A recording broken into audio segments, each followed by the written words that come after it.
Hi friends, চলে এলাম কাশ্মীর ব্লগের পার্ট 5 নিয়ে। আগের ব্লগে তোমাদের পুরো জালিয়ানওয়ালা বাগটা ঘুরে দেখালাম। এখন আমরা জালিয়ানওয়ালা বাগ থেকে বেরিয়ে যাচ্ছি স্বর্ণ মন্দিরে। স্বর্ণ মন্দিরে যাওয়ার রাস্তার দুধারে দেখো নানা রকম জিনিসের প্রচুর দোকান। এখানে জুতো, জামা কাপড়, সাজার জিনিস আর বিভিন্ন রকমের খাবারের স্টল আছে।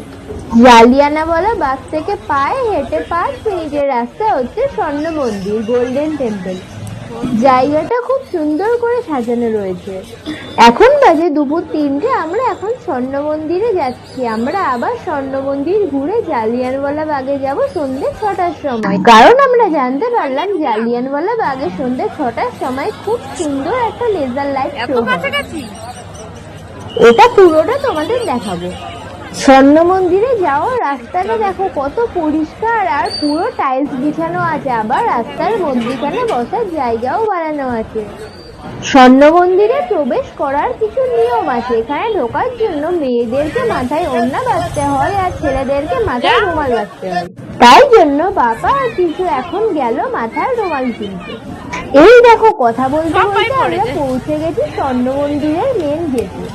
স্বর্ণ মন্দিরের ভিউটা দিনের বেলা একরকম, আবার রাত্রির বেলা আরেক রকম।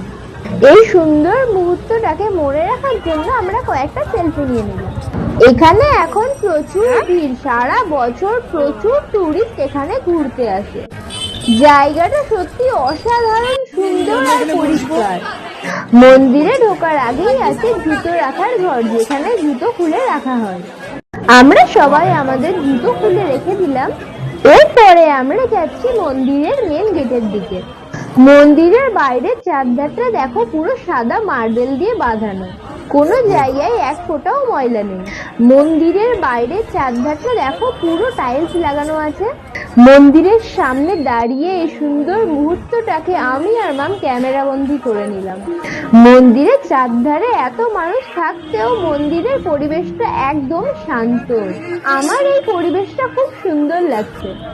পুরো মন্দিরে যেখানেই তাকাবে খালি সাদা আর সাদা, যেই জিনিসটা মন্দিরের সৌন্দর্যটাকে আরো বাড়িয়ে তুলেছে। ফ্রেন্ডস, এটা কিন্তু মেন মন্দির না, এটা হচ্ছে মন্দিরের বাইরের গেট। এর ভেতরে আছে মেন মন্দিরটা।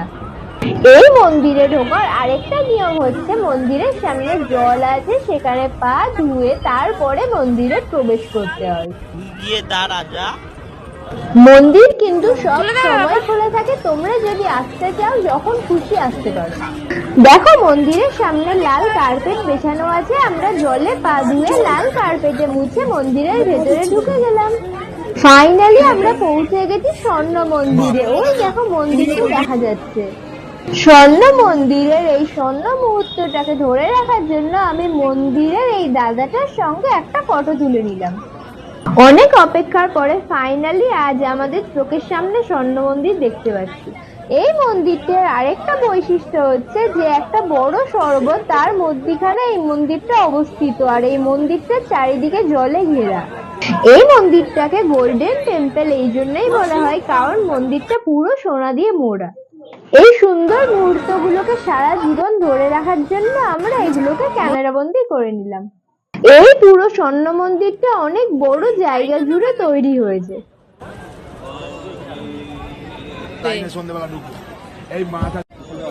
ওই যে তোমরা দূরে মেন মন্দিরটা দেখতে পাচ্ছ, ওইটার কাছে যেতে এই সরোবরের জলটা ঠান্ডা আর পরিষ্কার। আমরা এই সরোবরের পাশে বসে এই মুহূর্তটাকে ভালো করে উপভোগ করছিলাম। এই যে তোমরা এখন স্বর্ণ মন্দিরের এই ভিউটা দেখছো, এইটা কিন্তু রাত্রির বেলা দেখতে পুরো অন্যরকম লাগে। সত্যি এইসব জায়গায় একটা আলাদাই অনুভূতি হয়। এই মুহূর্তে এখানে বসে যে জিনিসটা আমি অনুভব করছি সেটা আমি তোমাদের বলে বোঝাতে পারবো না। মন একদম শান্ত হয়ে গেছে। মন্দিরের চারধারে ছোট ছোট বক্সে সব সময় বাইগুরুর নাম হচ্ছে। এই মন্দিরে থাকা খাওয়ার সব সুবিধা আছে।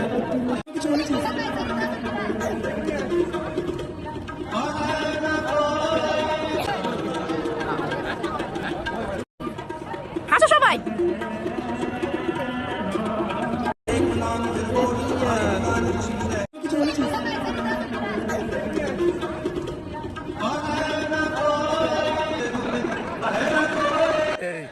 স্বর্ণ মন্দিরে সবসময় লাংহার চলে।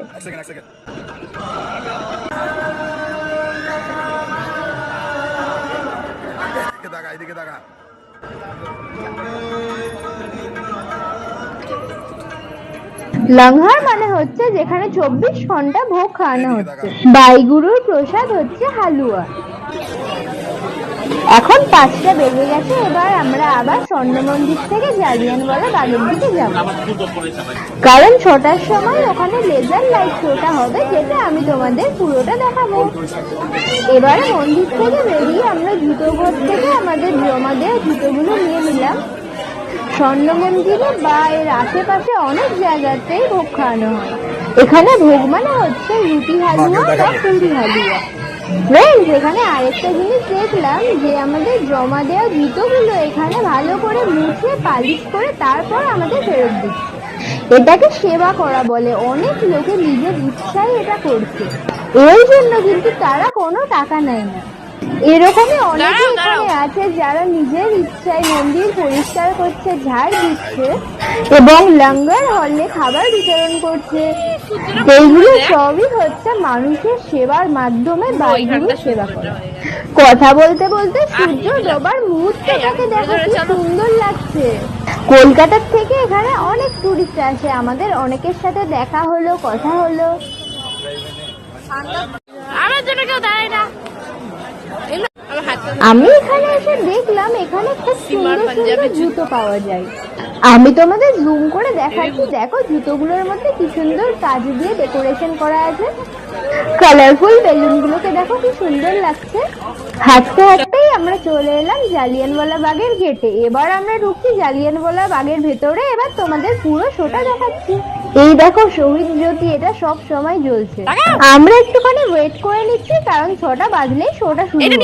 ফ্রেন্ডস, তোমাদের আরেকটা কথা জানিয়ে রাখি, এই শোটা দেখার জন্য যারা আগে আসবে তারা আগে বসবে, আর যারা পরে আসবে তারা পেছনে বসবে, কারণ এখানে কোনো এন্ট্রি ফি নেই। ফ্রেন্ডস, তোমরা যদি এখানে কখনো আসো তাহলে চেষ্টা করবে একটু আগের দিকে আসার, কারণ তাহলে তোমরা শোটা ভালো করে দেখতে পারবে। শোটা এবারে শুরু হতে চলেছে, এবারে তোমরা পুরো ভিডিওটা দেখতে থাকো।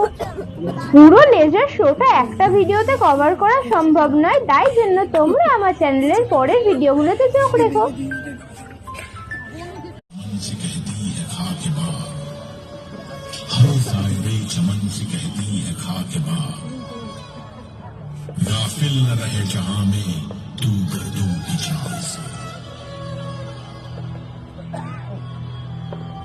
सींचा गया है खूने शहीदा से इसका दुख, तू आंसुओं की बुख्त नकल इस निहाल से।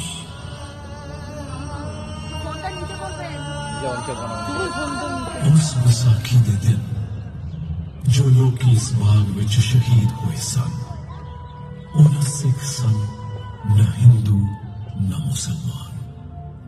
उस विसाखी खून नाल लथपथ होया सी पूरा हिंदुस्तान।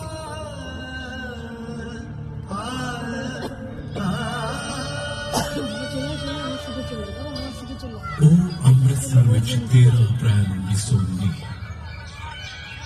ऐतवार दी इक सवेर सी। सब तो खूबसूरत दिन दी सवेर,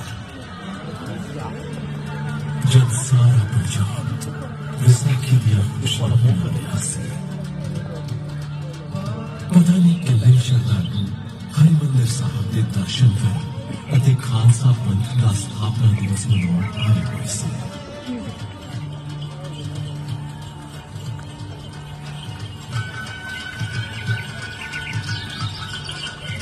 ਕਾਂਗਰਸ ਦੇ ਨੇਤਾਵਾਂ ਨੇ ਜਲਿਆਂਵਾਲਾ ਬਾਗ ਵਿੱਚ ਸ਼ਾਮੀ 4:30 ਵਜੇ ਇੱਕ ਸਭਾ ਕਰਨ ਦਾ ਫੈਸਲਾ ਲਿਆ ਸੀ।